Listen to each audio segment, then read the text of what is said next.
નમસ્કાર. આજના સત્રમાં સ્વાગત છે. આજે આપણે ઈ-પેક્સ ERP વપરાશ માર્ગદર્શિકા પર થોડી ઊંડી નજર કરવાના છીએ. આ માર્ગદર્શિકા ખબર છે ને, પ્રાથમિક કૃષિ ધિરાણ સહકારી મંડળીઓ એટલે કે પેક્સ એમના માટે જે ERP સોફ્ટવેર બન્યું છે એના વિશે છે.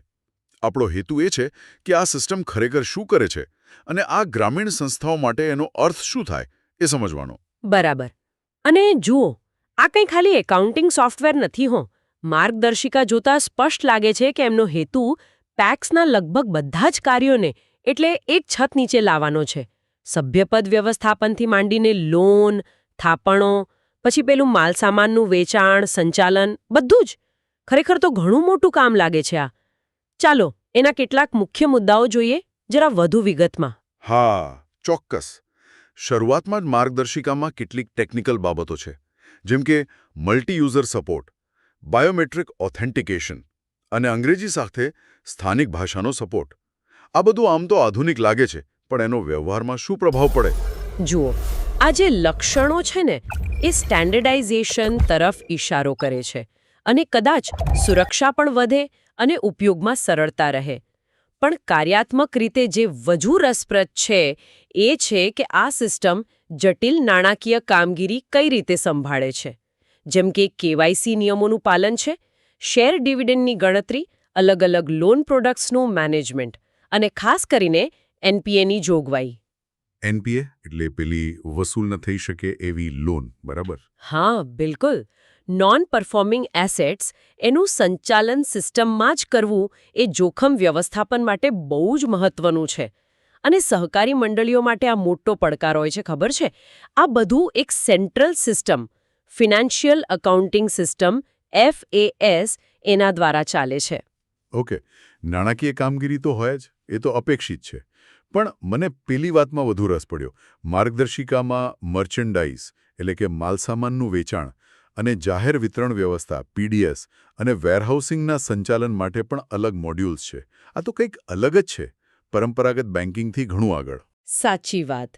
અને આ જ તો મુખ્ય વાત છે. આ જે બિન બેન્કિંગ કામગીરીનો સમાવેશ છે ને, એ બતાવે છે કે પેક્સને ખાલી ધિરાણ આપતી સંસ્થા તરીકે નહીં, પણ એક એમ કહું ને કે વ્યાપક ગ્રામીણ સેવા કેન્દ્ર તરીકે જોવામાં આવી રહી છે. તમે વિચારો, લોન મેનેજમેન્ટની સાથે જ માલસામાનનું વેચાણ કે PDS સંચાલન બધું એક જ ડિજિટલ સિસ્ટમમાં. એનાથી કામગીરી કેટલી સુધરી શકે? આ ખરેખર તો જમીની સ્તરે પેક્સ જે જુદી જુદી ભૂમિકાઓ ભજવે છે એનું જ પ્રતિબિંબ છે. અને પેલું કન્ફિગરેશન વિકલ્પોનો ઉલ્લેખ છે ને? હા, એ પણ છે. એ સૂચવે છે કે સિસ્ટમને સ્થાનિક જરૂરિયાત મુજબ બદલી શકાય. જે જરૂરી છે કારણ કે દરેક વિસ્તારની પેક્સ અલગ અલગ હોય છે, બરાબર ને? હવે પેલું સભ્યપદ મોડ્યુલ, એના પર વાત કરીએ. એ તો બહુ જ વિગતવાર લાગે છે. KYC, કુટુંબની માહિતી, જમીનની વિગતો, અરે સભ્ય હયાત છે કે નહીં એ પણ ટ્રેક કરવાનું. આટલી બધી ઝીણવટભરી માહિતીની શી જરૂર? આટલી બધી વિગતવાર માહિતી, ખાસ કરીને જમીનના રેકોર્ડ્સ કે KYC સાથે લિંક કરવી, એનો હેતુ કદાચ વધુ પારદર્શિતા લાવવાનો હશે. અને બીજું, સેવાઓ વધુ સારી રીતે આપી શકાય અથવા ધિરાણ પાત્રતાનું મૂલ્યાંકન વધુ ચોકસાઈથી થઈ શકે. સભ્ય સીધો જ સિસ્ટમ સાથે જોડાય છે એમની સંપત્તિ અને ઓળખ સાથે. આ ઉપરાંત શાસન અને ઓડિટ માટે અલગ મોડ્યુલ્સ છે. એ બતાવે છે કે નિયમોનું પાલન અને આંતરિક નિયંત્રણોને સીધા વર્કફ્લોમાં જ લાવવાનો પ્રયાસ છે, જેથી જવાબદારી વધે.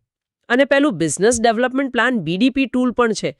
એટલે PCS ખાલી રોજિંદા કામથી આગળ વિચારે, વ્યૂહાત્મક આયોજન કરે એ માટે. તો જ્યારે આપણે આ બધા મોડ્યુલ્સ નાણાં, વેચાણ, સભ્યપદ, શાસન આ બધાને સાથે જોઈએ, તો આ માર્ગદર્શિકા શું કહેવા માંગે છે? અહીં અસલી લક્ષ્ય શું દેખાય છે? મોટું ચિત્ર જોઈએ તો આ સહકારી ક્ષેત્ર માટે ડિજિટલ પરિવર્તનનો પ્રયાસ છે. આ ઈ-પેક્સ ERP છે ને, એ PSES માટે એક સર્વગ્રાહી ડિજિટલ પ્લેટફોર્મ બનવાનો પ્રયાસ કરી રહ્યો છે એમ કહી શકાય. લક્ષ્ય એવું લાગે છે કે પ્રક્રિયાઓને પ્રમાણિત કરવી, કાર્યક્ષમતા સુધારવી, નિર્ણય લેવા માટે ડેટાનો વધુ સારો ઉપયોગ કરવો અને પારદર્શિતા વધારવી, એક રીતે કહીએ તો.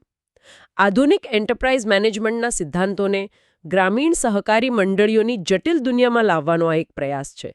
વિચારો, પહેલા આ બધું કાગળ પર કરવું કેટલું અઘરું હશે. એટલે આ વપરાશકર્તા માર્ગદર્શિકા એક શક્તિશાળી અને બહુઆયામી સાધન બતાવે છે જે PACSના લગભગ દરેક પાસાને સંચાલિત કરવા માટે રચાયેલું છે. વિગતવાર સભ્ય પ્રોફાઇલ હોય કે જટિલ નાણાકીય વ્યવહારો, ઇન્વેન્ટરી મેનેજમેન્ટ હોય કે ભવિષ્યનું આયોજન, બધું જ જાણે કે એકદમ ડિજિટાઇઝ્ડ સહકારી મંડળીની બ્લુપ્રિન્ટ. ખરેખર. અને આ આપણને એક વિચાર પર છોડી જાય છે.